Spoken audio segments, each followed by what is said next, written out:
Morning अब good morning. अहिले बिहान यसरी एक्सर्साइज गर्छु। हात यसरी बस्नुहोस् तपाईँहरू। पहिलो बिहान गर्नुहोस्।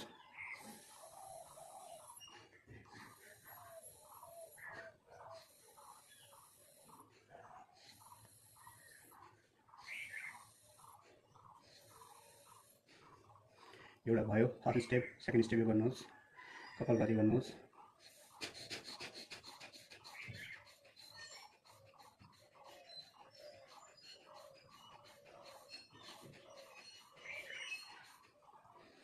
अब अनुलोम विलोम गर्नुहोस्।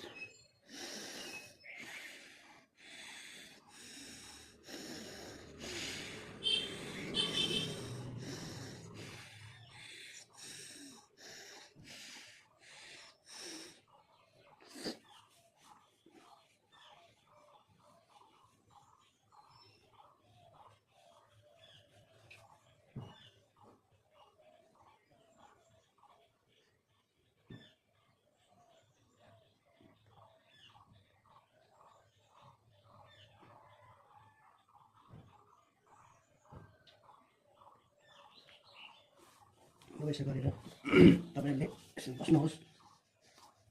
बटरफ्लाई गर्नुहोस् सबैजना।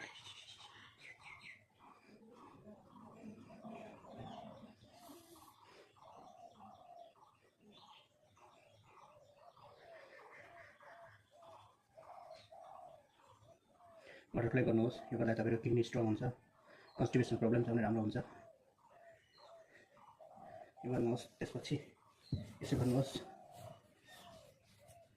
यो खुट्टा दुख्दैन। यो गर्नुहोस्। खुट्टा दुख्दैन तपाईँहरूको राम्रो हुन्छ। यो गर्नुहोस्। त्यसपछि यसरी गर्नुहोस्। यस्तो ल्याउनुहोस्। यस्तो गर्नुहोस्। यसले तपाईँलाई हेल्दी बनाउँछ के शरीर। खुट्टा छुट्टा दुख्दैन, राम्रो हुन्छ। त्यसपछि लास्टमा तपाईँले यति गरिसकेपछि फेरि अर्को पोजिसन चेन्ज गर्नुहोस् र यसरी बस्नुहोस्। वज्रासनमा यो चाहिँ कन्स्टिपेसन प्रब्लम हुनेहरूलाई हो, हजम हुन्छ। यसरी जसरी कम्मर पनि स्ट्रेट हुन्छ। यसरी सिधा कम्मर स्ट्रेट सिधा गरेर बस्नुहोस्। यसरी लामो सास तान्नुहोस्। बिस्तारै छोड्दिनुहोस्। फेरि लामो सास तान्नुहोस्। बिस्तारै छोडिदिनुहोस्। ल ल, धन्यवाद। आजको लागि यति हो।